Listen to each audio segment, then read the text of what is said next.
We all love a crime drama like Des or Line of Duty, but have you ever wondered what it's actually like to sit opposite a killer? Well, forensic psychologist Kerry Daynes certainly knows. She spent the last 25 years trying to rehabilitate the most violent and volatile criminals in the country, and now she's sharing her most memorable encounters in her new upcoming book. The book is out on the 19th of August. Lovely to talk to you, Hi, Kerry. You've spoken before. But could you explain what a forensic psychologist is?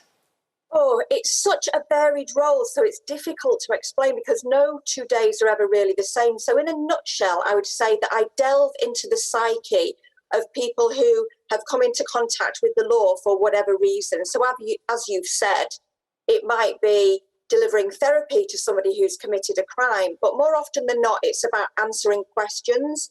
So I will work with the police, and they will ask me, what's the best way to get information from this witness or suspect? Or the court might ask me, what was somebody's mental state at the time that they committed the offence? Or a parole board might ask me, is this person still dangerous? Are they fit to be released? So they're all big questions, and there's a lot of responsibility. It's all stuff that has the ability to really impact on people's lives. Yeah, you said, I mean, huge responsibility. It's such an important, varied career that you've had, and yet it all started because you fancied a boy at university. I know, not the way to make life-changing decisions, but it worked out quite well for me. I took psychology at university because I wanted to go into advertising. I wanted to be an advertising executive, but there was a very attractive boy in the law class, and so I took a law subsidiary, and I stared at the back of his head, his beautiful head, for 3 years, and I never plucked up the courage to talk to him. And I eventually lost interest in him completely, but became very, very interested in the law. So I thought, well, how can I marry law and psychology together? How can I put them together? And forensic psychology seemed to be the obvious route. Well, that choice of career has taken you to some extraordinary places and put you in I would have thought, difficult and challenging situations. So you're 21, you find yourself working in HMP Wakefield, which has the nickname of Monster Mansion. So when you get into something like that, I should imagine, bearing in mind, we've talked a lot on the show over the years about the minds of criminals, what they get off on when you're the person sitting opposite them, how they want to trigger you, find out more about you. For you, that must have been quite challenging. Yeah, and there was definitely a moment quite early on in my career. It came after Wakefield, when I realised that I had to learn to harness my emotions, put them to one side, and get on with it if I was ever to survive in this career. And I call it the pushing the eyeball to the side moment. And the reason I call it that is that I worked on a rehabilitation ward with an elderly man who had killed 2 women. And he was incredibly sadistic, and he liked to see fear, shock on the faces of, well, women in particular, young women in particular. And I was around 23, 24, I think, at the time. And he also had a prosthetic eye. So one day he came up behind me while I was eating my lunch, which very unfortunately was a tin of tomato soup. And he popped his prosthetic eye out into my lunch. So you can imagine red splatters everywhere.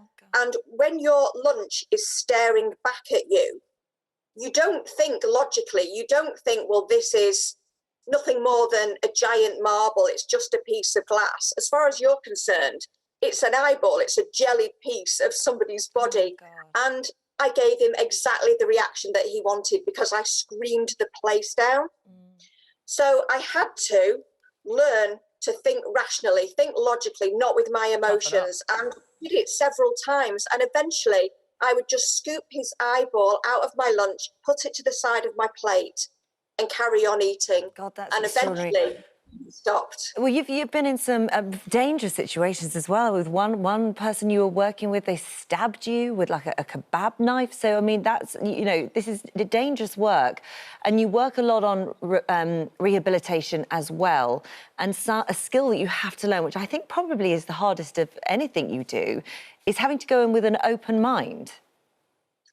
absolutely. I should say that I was stabbed with a kebab skewer, so it wasn't quite as dramatic. It was dramatic, but not quite as dramatic as it sounds. It didn't do a great deal of harm, luckily.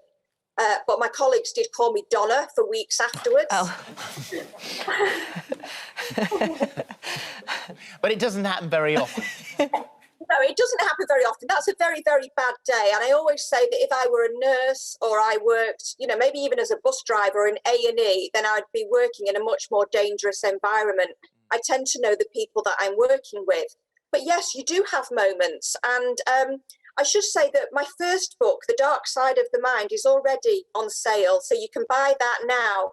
But in my second book, What Lies Buried, I talk about a time when I'd worked on a police investigation into the rape of an elderly disabled woman.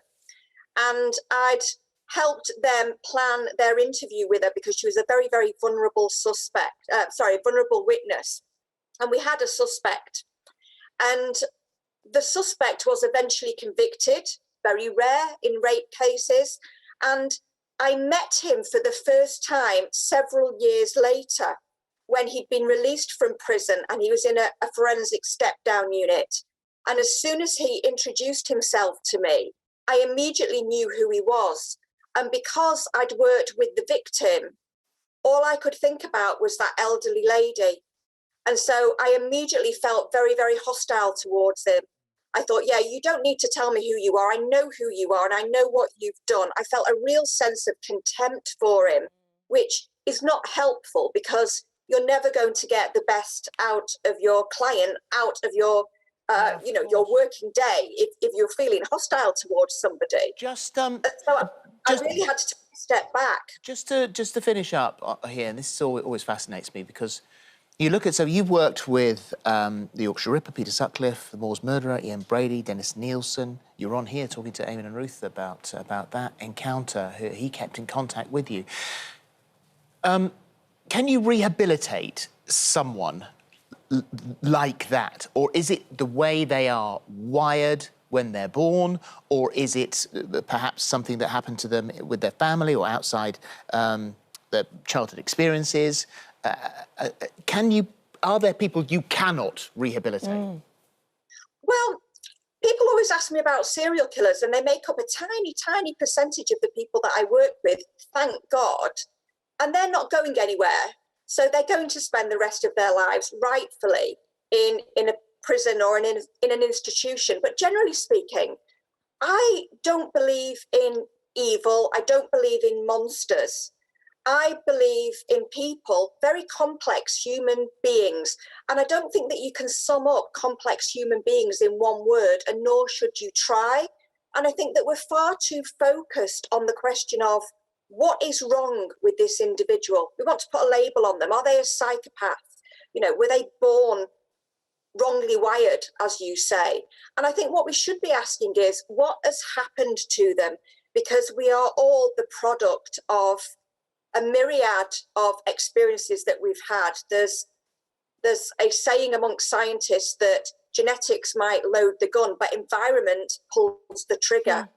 And I think that we need to also ask what has happened to us as a society that we produce these people.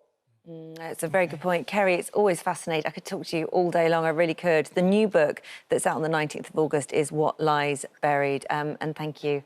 Come back soon and talk more because it's fascinating. I will do. Thank you. Thank you. Bye-bye. Thank you very much.